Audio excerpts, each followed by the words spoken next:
মূলা কত করে ভাইয়া? মূলা বিক্রি করছো না? তাহলে কি করছো? কে?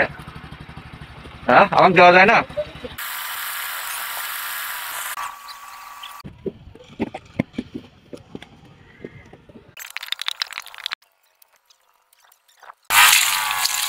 হ্যালো বন্ধুরা, আসসালামু আলাইকুম। আশা করি আল্লাহর রহমতে আপনার সবাই ভালো আছেন। তো বন্ধুরা, আজকে শীতের দিন 12/12/2024। আজকে আমি আপনাদের নিয়ে যাবো একটা ভাটায় আর একটা সুন্দর জায়গায়। তো আজকের এই ভিডিওটি খুবই ইন্টারেস্টিং হতে চলেছে।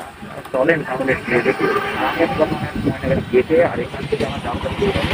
আমি আপনাদের নিয়ে যাবো একেবারে সুন্দর একটা জায়গায়, শীতের ভাটায়। তো আজকে গ্রাম অঞ্চলের অবস্থা কেমন এই শীতের সময়, তো সবকিছু আমি আপনাদের দেখাবো। তো বন্ধুরা, তাও কি যে শীত পড়ছে, এই প্রদাহ রেল গেটের, এই ময়নাগাড়ি গেটে, সেটা দেখতে পাচ্ছ চারিদিকে কুয়াশা ভরে গেছে। 10টা 11টা বাজে গেছে।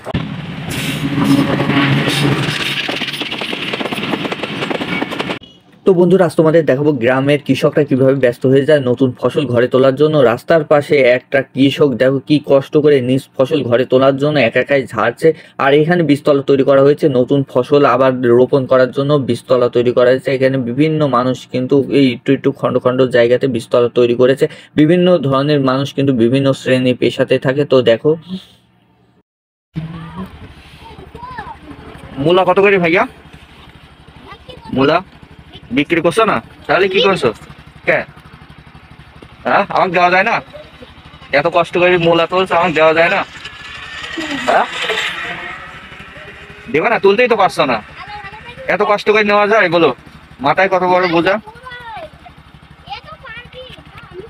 পারবা না? না, তোমরা প্রতিদিন এরকম তোলো? এত কড়া শীতের মধ্যে দুইজন ব্যক্তি কিভাবে মূলাগুলো তুলে বাসায় ফিরে যাচ্ছে। দুইজন ব্যক্তি কিভাবে কষ্ট করে। এ পড়ে যাবি তো, পড়ে যাচ্ছে, এই করলে পড়ে যাবি। ভাই বোনের সম্পর্ক এমনই হয়, একজন ধরছে আর একজনও নিয়ে যাচ্ছে। কি সুন্দর না এটা। মাঠ থেকে ধান ঘরে তোলার পরে একেবারে চলে আসে কৃষকের উঠানে। আর তোমরা দেখতে পাচ্ছ একটা স্কুল মাঠে কিন্তু অনেক মানুষ খণ্ড খণ্ড করে ধানগুলো নেড়ে দিয়েছে শুকানোর জন্য, কিন্তু রোদ নেই। এখন বেলা বেজে গেছে প্রায় 11:30, তবু এখন পর্যন্ত আকাশে সূর্য মামা উঠেনি। তো এখানে অনেক মানুষ খুবই কষ্ট করছে। তো চলো তাহলে তোমাদের সামনে নিয়ে যাই। আমি এখন বর্তমানে যাচ্ছিলাম একটা ভাটার উদ্দেশ্যে, তোমাদের আগেই বলেছি। তো ফাইনালি আমি কিন্তু চলে এসেছি ভাটাতে। আর এই ভাটা টেঘরের মধ্যে অবস্থিত, পুরাদহ টেঘরে অবস্থিত। এই তো ভাটার অবস্থা। তো আমি তোমাদের আজকে এই ভাটাতে দেখাবো ইটগুলো কিভাবে তৈরি করে এবং ভাটাতে কিভাবে পোড়ায়, সকল ডিটেলস থাকছে এই ভিডিওতে। তো চলো তাহলে প্রথমে এই যে দেখতে পাচ্ছ ওখানে কাদাগুলো ছেনে নিয়ে এসে দেয়, আর এরা কিন্তু বাক্সতে করে করে এই ইটগুলো তৈরি করে। ইটগুলো কিন্তু খুব সুন্দর দেখা যাচ্ছে। আর এই যে অনেক শ্রেণীর মানুষ কিন্তু এই ইট তৈরি করে। তো এখান থেকে চলে যায় একেবারে ভাটাতে। চলো তাহলে ভাটার ভিতরে যাওয়া যাক। তো ভাটার ভেতরে যাওয়ার আগে তোমাদের আশেপাশের জায়গাটা দেখিয়ে দিই, যে এখানে কিন্তু অনেকগুলো খোয়া পড়ে আছে, এই ইটের খোয়া। তো বিভিন্ন মানুষ কিন্তু এখান থেকে ইট কিনে নিয়ে যাচ্ছে, দেখতেই পাচ্ছ। আর আরেকটা জিনিস তোমাদের বলে রাখি, প্রথমে তোমাদের দেখাবো এই ভাটাতে কিভাবে এই ইটগুলো পড়ে। তো চলো তাহলে সেই ভিতরে যাওয়া যাক। আর এই তো দেখতে পাচ্ছ চুল্লি। তো ফাইনালি আমি ঢুকে পড়লাম যেখানে ইটগুলো পোড়ানো হয়। এই যে সাইডে দেখতে পাচ্ছ এগুলো পোড়ানো ইট, আর এইগুলা কিন্তু ফুরিয়ে গিয়েছে। তো আবার আরেকটা পাশে দেখা যাবে যে নতুন ইট সাজাচ্ছে।